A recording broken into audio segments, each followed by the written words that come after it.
the norm or the law that created that protected area. And in this case, it's very important for the city because it protects us, our infrastructure, our houses, our lives, in cases of or a tsunami or just some tropical heavy rain. And actually, we have been having floodings because these are areas of like New Orleans, you know, where the rivers, well, you have mangroves, you know, because it's huge wetlands, but you also have some rivers.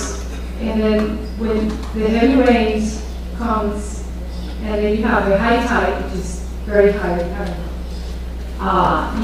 we are in big trouble. So I don't know if you have considered that in your publication. Would you like to take that?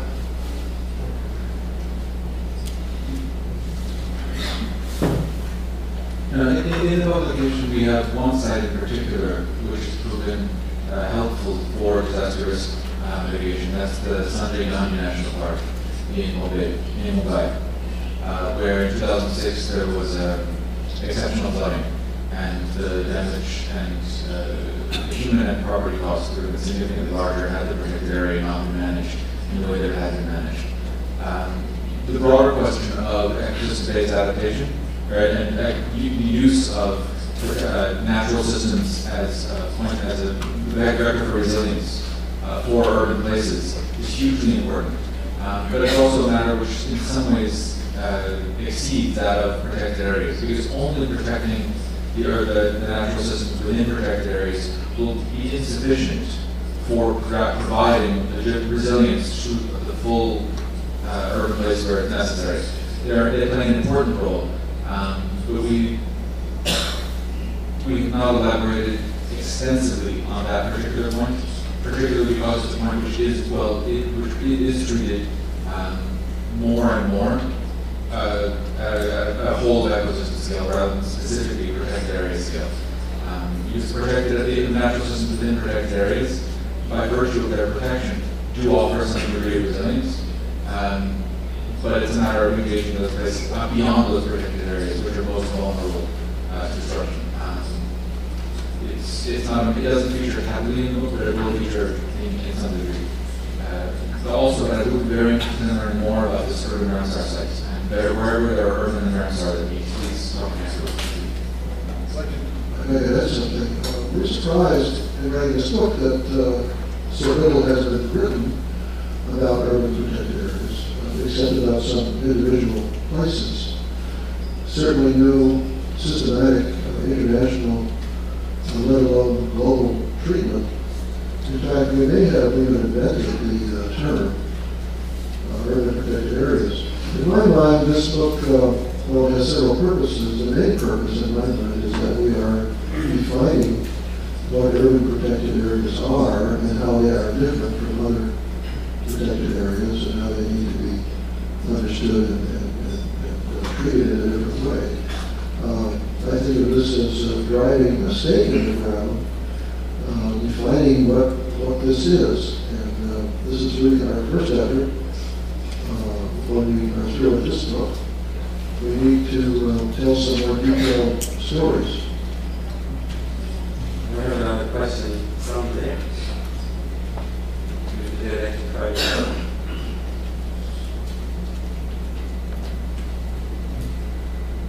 You are Sagir from Israel. Since Israel is so small, kind of a city state, all our parts are actually foreign parts. First of all, I want to congratulate Ted for his energy in putting forward the open park idea, and for courageous to go against all the traditional conservationists. I have a question, and the question is if urban park should apply to the IUCN categories or not. And perhaps maybe it's another strategic question. If the term urban park, which actually brings some reservation from conservationists, is the right term. On one hand, it's the right term because you want to bring it into discussion, and on the other hand, actually, to some extent, we are talking about metropolitan parks, not necessarily urban park, or a park for the use of the city, of the citizen of the city. So maybe it is worthwhile to consider the terminology in order to either make the discussion or overcome resistance. Thank you. Well, I'll let Glenn comment on this as well, but on categories, our position is that urban protected areas, which are protected areas in and adjacent to centers of population, cut across all categories. I live on the edge of the metropolitan area of Los Angeles, and I can see from the window of my house a Category 1A protected area, strictly protected area where people can't go unless they're going there for research. I can also see, or almost see, 2 Category 1B areas, wilderness areas, in the San Gabriel Mountains of Claremont, where I live in California. We understand there's also a Category 1A area right in the middle of Sydney, Australia.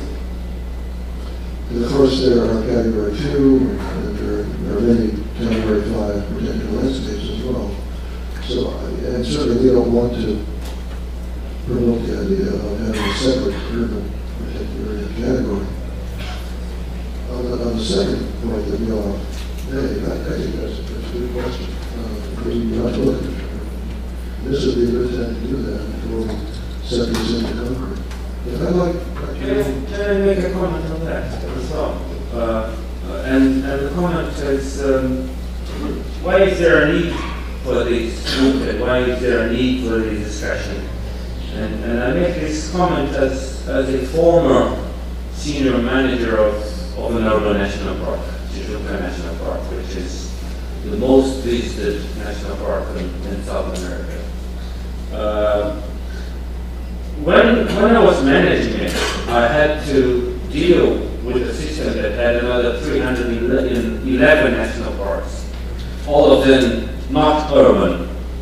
So all of the rules, regulations, and paradigms that I had to apply to my national park wouldn't fit. It was like trying to place a ball into a square. Therefore, I had more fights with national parks headquarters than I was able to fulfill the duties that they assigned to me. That made me go around looking for parks that had similar problems like mine. And then I found Nairobi, I found Cape Town, I found Gario in Australia, and I found El Avila, to name just a few.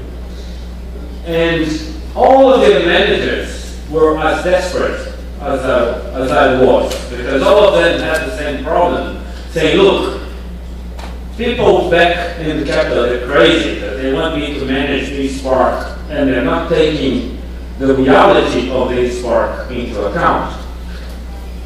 Reality is that most national park systems do not have many urban national parks. Therefore, all the rules, regulations, and norms are not thought to fit urban national parks.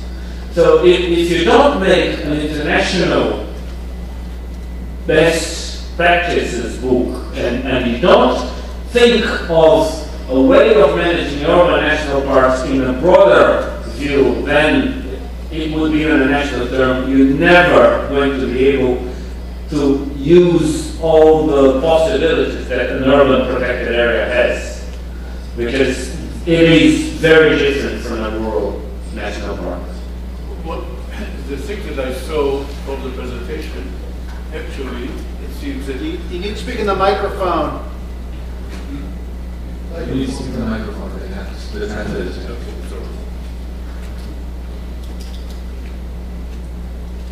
in accordance to the presentation that you just made, actually the urban park applied to the categories. And you said that you're not going to invent a new category. So if it does apply, why don't you say it straightforward? Because I think that many people that when they hear the term of urban park, they suspect that it doesn't apply. And this actually brings resistance. And if it does apply as it was described, it's better to say it very clearly. And there is resistance. I have been amazed at the resistance. I have been involved in IUCN, as I mentioned, for 40 years. I served 2 terms on the IUCN Council. I chaired one of the IUCN commissions. I know how the organization works. I know many of the people in it. And we proposed some very simple language to be included in the IUCN program document. This is a thing that will be adopted by the members' assembly here in Jeju for the next 4 years. We find what IUCN will do for the next 4 years. And the document did not have the words urban, city, town, anything like that in it. And so we suggested some simple language. And it was not accepted. Because I think that many people think that conservation and urban things are just separate. In their minds, they're separate things. This discussion about using the right words is a really important one. And one of the things, when I talk about, I tend to talk about urban protected areas rather than urban parks. And the reason I do that is specifically because it is going to target at the conservation community. It's targeted those who manage protected areas. Parks can be soccer fields, they can be lots of other things that aren't what we were talking about. And so talking about urban protected areas rather than urban parks is one way to make that distinction, to make these more intelligible about what we're talking about. But also, we're not only talking about urban national parks. Many of these urban protected areas are managed by local authorities, by state authorities, by regional authorities, and we shouldn't preclude those other and privately managed protected areas as well. The full range of protected area governance systems also apply in urban places because urbanization is everywhere, which is why the resistance is something the conservation community is very quick and rightly so to recognize urbanization as a major driver of change. When the landscapes are urbanizing, all kinds of landscapes in all kinds of places. And when our protected areas encounter that urbanization, what we end up with are urbanized protected areas. There are degrees. There are places which have intense urbanization right at the boundary of the protected area. There are places that have urban horizons and urban influence. But this urbanization is something which the conservation community rightly and regularly recognizes. However, recognizing that it creates special opportunities and special constraints, and taking those head on rather than burying them aside is something which we hope this volume will, and this initiative will encourage more broadly in the conservation community. We'll have time for one last question. I think that's a good comment. I think it's important to recognize as well that the vast majority of protected areas, whether or not they are urban right now, they will become urban protected areas. If you look at the astonishing explosive force of 21st century urbanization, it's going to engulf numerous it will engulf numerous protected areas in the decades to come. And so our conservation strategies, our traditional conservation strategies will need to be fundamentally revised in in order to meet that challenge? This is very long, coming from North Carolina State University, and I just one quick comment, one quick question. Comment is about the IUCN's current recent efforts of working with extractive industries and business in their programs. I can see why they cannot work with urban border areas and urban communities in this issue. And my third question is, I like your idea of including 14 border areas in your book, but I hope that I'm pretty sure that you chose those sites very carefully and to represent these 33 principles or guidelines. And but is there any plan that you would include other best practices or good practices that go beyond these 14, like say parks maybe or parks that you may find from other countries or places that? So I'm thinking about it. I know the 14 compact cases, but there may be some really good examples that fall out of these 14 parks. Glenn, would you like to answer that? Yeah, so for reasons of efficiency, in fact, by presenting the portrait of these individual cases, we're then able to rely on that information when we present a practical application so that its full context is available to the reader. This is not to say we will not include other case-specific examples which provide even better instances of the application of some of these principles or inspiration for them. And if you have any in mind, please contact us. And that's a general remark for everyone. I'd like to get back into my suggestions of examples, places, examples of practices.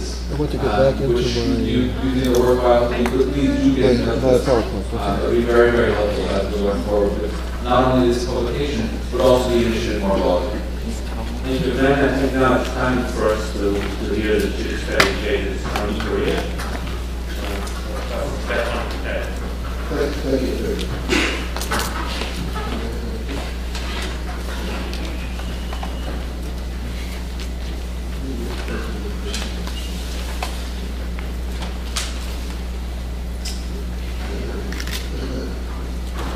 I'm going to ask Dr. Shin to introduce our Koreans. Remember, we're going to get down to very specific parts, which is good. This is working very well, actually, in general.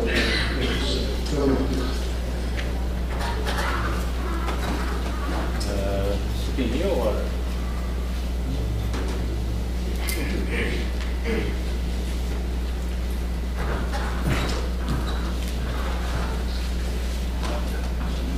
Thank you very much. We are focusing on very important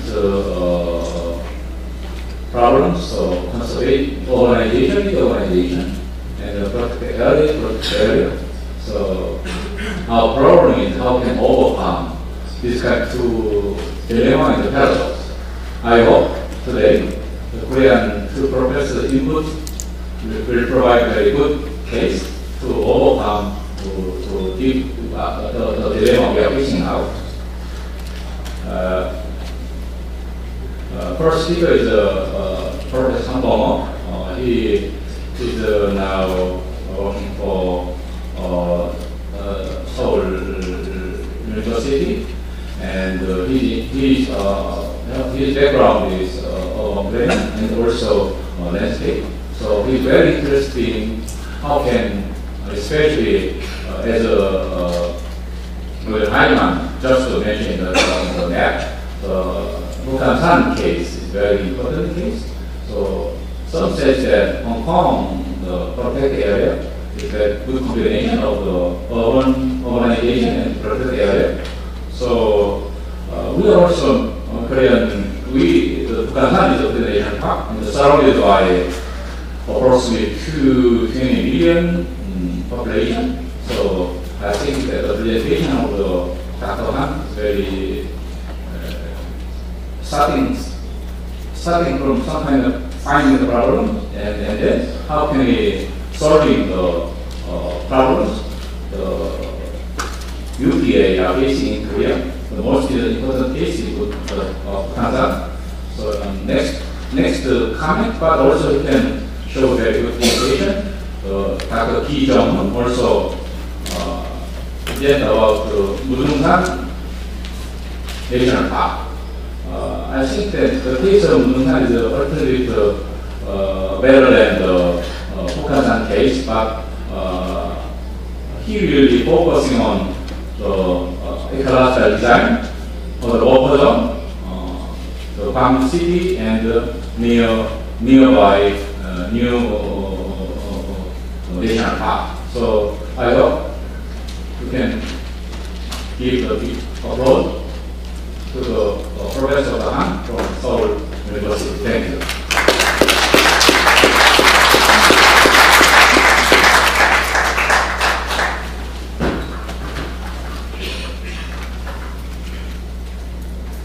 Good evening.